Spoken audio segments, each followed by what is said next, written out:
How's it going, everybody? Rob here, back with another video. And we are going to be doing another reaction. This time focusing on a Act-Man video. The evolution of video game storytelling. Which, honestly, I'm going to say this. Every once in a while, I've said clearly that the biggest thing, especially when it comes to video games, is storytelling. So, it's cool to see a video like this. So let's see what this has to say. Picture yourself in the early 1980s. You walk into a video game store, or God forbid a Blockbuster. You pick out a game, bring it home, pop it into your Atari 2600 or Nintendo Entertainment System. Oh God, I have that too. Something that looks like this, something that looks like this, or little bit like this. But now it's the present day. You go to your local GameStop, or you hit up Redbox, buy it digitally. You pick. How many red boxes still exist now? I gotta ask that question, because it doesn't seem like they exist anymore. Pick out a game, wait 10 years for it to install, and then what do you see? Yeah. Something like this. It could even look like that, or that. I mean, Jesus, what happened in those 20 to 30 years? What changed, and how did video game storytelling evolve to what it is now? Yeah. What's up, everybody? This is the Act-Man here, and today, I'd like to talk about the evolution of video game storytelling. Yeah. I mean, it's been hit and miss. As time has progressed, it has been hit and miss. Sometimes we'll get a good game, sometimes we'll get a really, really bad game. During the early years of the video game industry, the goal was never really about crafting a deep story. It was all about making the game fun and accessible. And while that still holds true for a lot of games today, oh my God, the angry video game nerd game. Narratives are always desired by the people forking out the money. Okay. When the concepts were as simple as two lines hitting a square around, there really wasn't much room to create an interesting story around that. But I'd sure as hell like to see someone in the comments try. There was never a need to justify why you were shooting ducks or jumping on turtles, for a couple reasons. One, the expectations were wildly different back then. Prior to internet access being in nearly every home, gamers were just hoping what they bought or rented didn't turn out to be complete shit. Also, the technology was extremely limited. With the exception of some text-based adventures, the story of most games was either non-existent or consisted of a brief cutscene, one in the beginning and one at the end. Yep. That was pretty much how it was back in the day. Context for the gameplay was often as simple as, hey, go save the princess, to, hey, you saved the princess. Congratulations. Play the game again. Developers made great use of manuals to fill in the gaps and work around the limitations of the time, and in a lot of cases the manuals actually held most of the story. As technology improved, it became a viable and profitable option to create a more engaging narrative. This couldn't really be done before, It really has. Especially not when the best graphics at the time could just barely resemble what they were supposed to. But video game developers have never lacked imagination. Well, most video game developers. So it was all a matter of time before someone started pushing the boundaries and experimenting. Berserk was one of the first games to ever include actual voice acting. The ability to record voice lines and put them in a video game, otherwise known as computer voice compression, was so expensive at that time that would you even think for 1 second that it would cost $3,000 to put a single line of dialogue into the game? Oh, so Jesus. Voice acting at the time just wasn't an option, at least not a viable one. Especially not when the industry was still in its infancy. I mean, who even knew back then if video games would continue to grow in popularity? Or if it would just be another fad that came and went? I mean, oh my gosh, the freaking Beanie Babies. But I mean, granted, that almost happened, considering the fact that, you know, the video games market crashed thanks to, you know, games like E.T., where nobody liked it, nobody wanted to play it. And at some point, you know, video games were, I guess, again, like almost, you know, just scrubbed out of history because nobody wanted to take part in it and were frustrated with a game that, you know, was relatively bad. And that sounds pretty silly now, but it was a brand new market at the time. People weren't willing to take the risks. and the video game crash of 1983 had many thinking the gaming industry would die out for good. That was until a glorious day. October 18th, 1985. The Nintendo Entertainment System was released in North America, and it changed the world forever.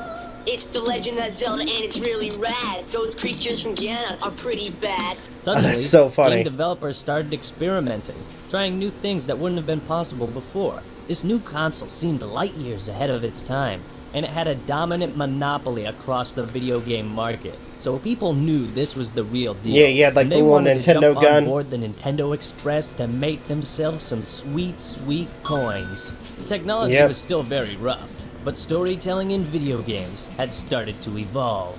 Developers began using these new tools to create a narrative for what was happening in the game, because publishers and developers soon learned that good stories sell no matter what medium they're told through. In turn, using that story as motivation to keep the players playing the game. Again, before the internet, the only way to see how a game ended was to beat it. Or see a friend do it. So even if you didn't like the game that much, there was a chance you'd be willing to play it just to see how it ends. Yeah, to see if the story was good. I mean, and for those who follow my channel long enough, you guys know that a lot of times when I play video games, I play for the story. A lot of games that, if it has a really intriguing story, then I'm going to keep playing it. And in fact, there are times where it's like, fuck, I'm going to just do everything in the game. I mean, the one game I will say I almost got through doing everything in.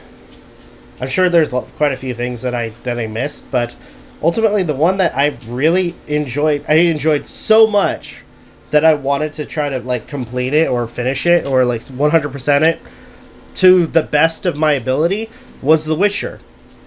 Because you had a very compelling story, and by the way, it's based on the books, but you had a very compelling story of Geralt. The decisions that you create in the game affect how the ending goes.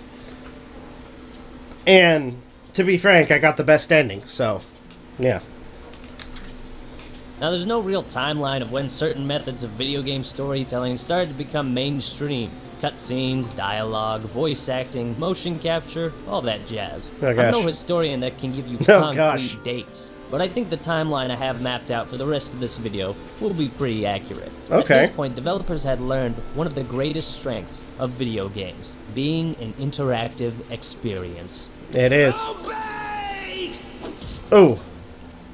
The more captivating and immersive something is, the more likely someone will I already know what happens in BioShock, but good lord. Become a fan, purchase the next game, and support the business model. It was as simple as using sound and darker shades of color to convey Metroid's mysterious and foreboding feeling. Without any sort of text or explanation, it was up to the player's imagination to figure out what was going on. And it wasn't much, but it was something. Not long after 1986, video games started putting a heavier emphasis on dialogue, text, story, music, and character development. Ninja Gaiden was groundbreaking for its characters, elaborate story, and anime-like cinematics. This paved the way for cutscenes to be brought into the mainstream, proving they could work well in video games. Even portable consoles were injecting story into their framework. The idea of catching pocket monsters and pitting them against each other was brilliant on its own, but Pokemon was more than that. It was about being the master, and your journey towards that goal, towards catching them all. Pokemon was one of the first games I remember being immersed in the world around me. I spent so much time talking to NPCs, learning tips about the game. Original Pokemon I really enjoyed. As time has progressed, there's been a few games that I've enjoyed. I still need to finish Sun and Moon. A lot of the previous games I still need to finish. I played through the first generation, second generation with Silver, Gold, and Sapphire. Played a little bit of Sword and Shield, which I actually beat Sword and Shield, so that was fun. Sun and Moon, I still need to finish. I'm still going through Violet and Scarlet and Violet, so periodically just kind of checking in on those games. The different areas of Kanto, all the types of Pokemon, and so on. Yep. That was because the world was designed for the players to explore. With each new generation of consoles and increasing power of computers, the leaps in quality storytelling were huge. The games were bigger, longer, and they could really flesh out the characters within them.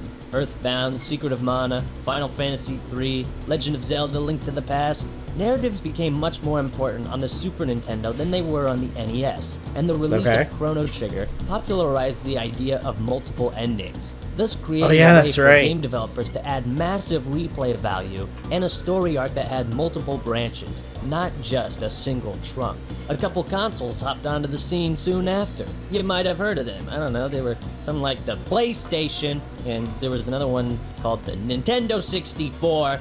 Once again, changing the world forever and ever.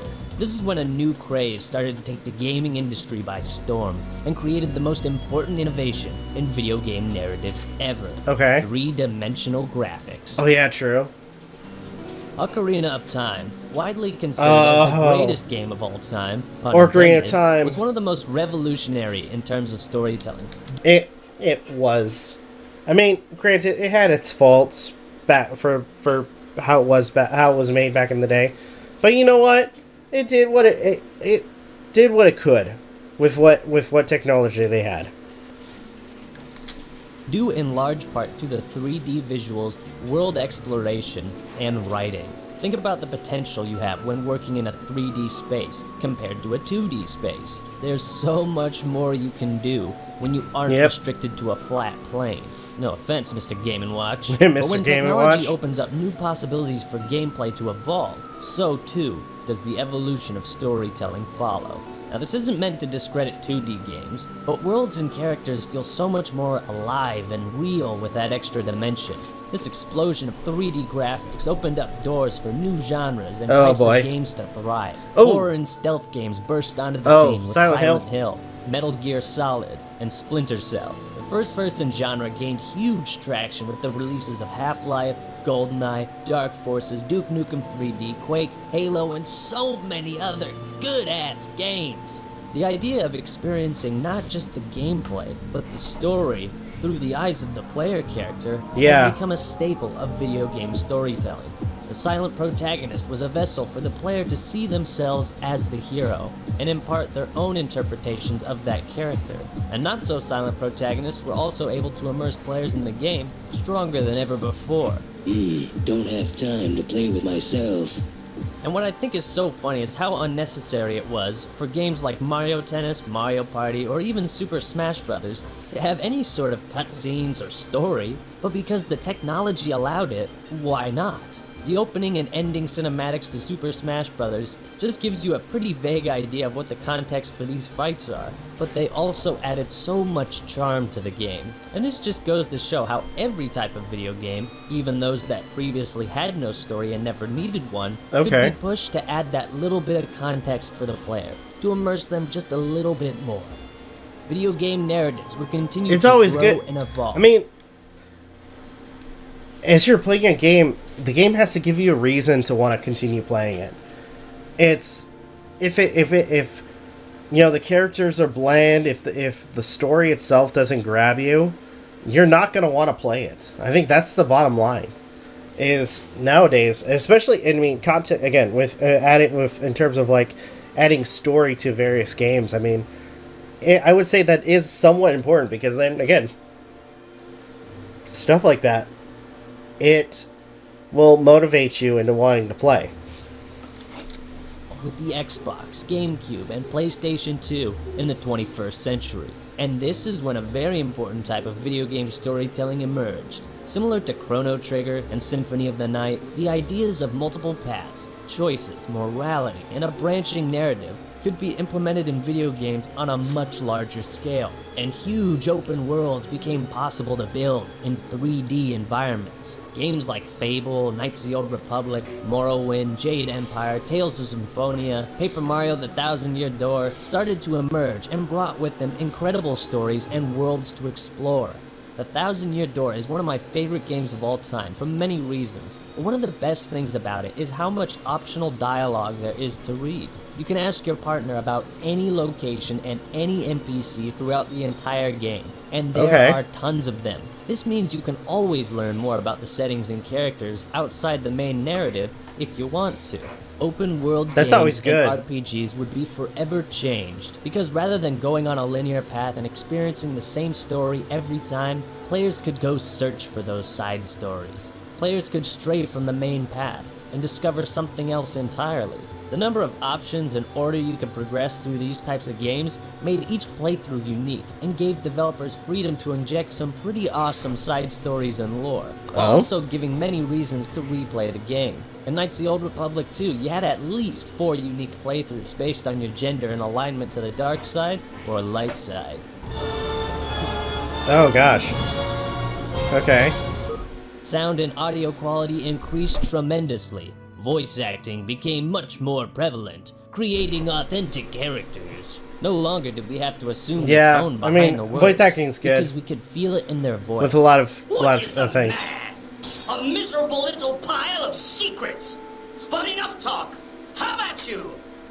Music has been vastly improved since the 8-bit era. Composing the music wasn't as simple, but with the right vision, talent, and money, entire orchestras and symphonies were used to create incredible soundtracks. The music is always good in games. Even without a lot of times, anyway. Some games are able to convey tone and emotion through their brilliant writing. The Thousand Year Door actually used different fonts, writing styles, and unique animations to add depth to the characters. And it proves you don't need the best voice actors or cutscenes made by Blur in order to tell an awesome story. Because what it all boils down to is good writing. Now, music had always played an important part in video games up to this point. Mostly it was just background noise, so that you wouldn't just hear, nothing. But music has always been important in storytelling as well, because it can help convey the theme, tone, emotion, and when combined with the world building that 3D graphics provided, the immersion factor just skyrocketed. Now, more than ever before, you really felt like you were in a lethal lava land, outer space, or an ancient temple. 2D games continued to grow and evolve as well. Yes, they do. Releases like Phoenix Wright, Dawn of Sorrow, Metroid Fusion, and... I'm gonna say this. I mean, because I think it's been a few years since this thing has been made. One thing is made very clear is, yes, it has evolved, but it kind of puts into question the, in terms of, some people, in terms of creating games, what is their accomplishment? To entertain the consumer, or to add a narrative, to make a political message? I think that's the biggest problem and the biggest mistake for a lot of Western developers. And I'm going to make that distinction because so far it does seem like, in terms of companies from Eastern developers, they have been doing a really good job with creating games that should be entertaining for their consumers. Granted, unfortunately, these particular games are attacked by journalists to an extent, but overall, between the journalists as well as the consumers are having way more fun with those particular games than what the journalists or activists are doing when it comes to those games.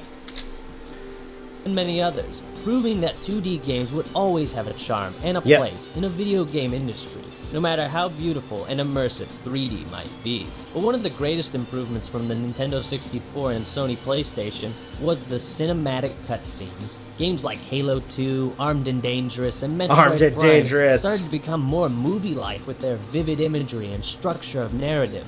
Now, did you think I wasn't going to bring up Blizzard, StarCraft, Warcraft, and Diablo as well? If you want a great example of video game cutscenes that look like a movie, there's no better example than Blizzard. Oh gosh. And just when people thought the boundary couldn't be pushed any further, the next generation of consoles came out. Xbox 360, PlayStation 3, and the Wii. We would like to play. Previous franchises looked better than ever, allowing for an even stronger level of immersion. One of the standouts was BioShock. Another game widely considered as one of the greatest. How did it and stand it has out? such an ambitious story. Had the technology to create a realistic, immersive environment not been available, if the graphics just hadn't been believable, BioShock would have flopped. It probably would have. Unable to portray the City of Rapture as it was truly meant to be seen. But not only that, similar to Halo, Half-Life, and the Zelda games, BioShock enhances the storytelling by immersing you as the protagonist. Yeah. So you're experiencing the story from the inside looking out. I mean, it's rather like than the outside it makes you looking feel like in. you're part of it. Creativity never dies. But you sure as hell die a lot in Dark Souls. Oh, gosh. This game turned away from the norms as far as possible, going back to the brutally unfair difficulty of some of the 8-bit video games, and leaving the story as ambiguous as possible. It opening really up to is. interpretations. It really is Fan ambiguous. theories sprouted up. People exchanged ideas of what they thought the story was about. Entire YouTube channels with hundreds of thousands of subscribers. Vidya. You know, I need to look at some of his content too. I just realized I need to like do a reaction to his stuff sometime. See what he's been doing. Subscribers were based around the story of Dark Souls and its lore, proving just how captivating that method of storytelling is. Dark Souls and Demon Souls are the type of games that give you as much story as you're willing to search for, but they don't give you everything. It's up to you to figure out what you believe is true, what actually happened, and the reasoning behind what you're doing. And without the technology to support it, that just wouldn't have been possible. One of the most recent evolutions in video game narratives has been the use of real actors and motion capture, bringing the professionalism from Hollywood movies a lot of people to the video using game market. real actors Prior now. to the improvements in graphics and motion capture, oftentimes characters would rely on quality voice acting to convey their emotions properly. Yeah. It speaks volumes how much character development the Star Fox team had when you realize their animations consisted of 2 separate frames. Your father helped me like that too. But now that we have motion capture, true realistic facial expressions can be captured.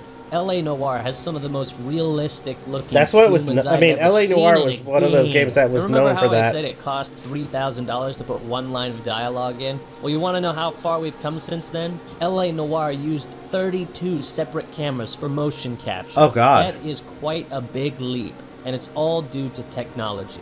And the PlayStation consoles have always been notable for creating movie-like stories, with games like Uncharted, the Final Fantasy series, The Last of Us, and the more recent Horizon Zero Dawn.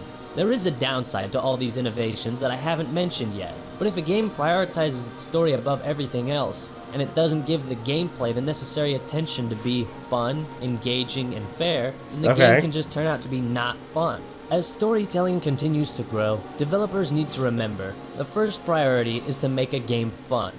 Video games have I think that's the important fact. But unfortunately, like I said, a variety of developers in Western companies nowadays aren't focusing on what would make a game fun, but more so make a political statement.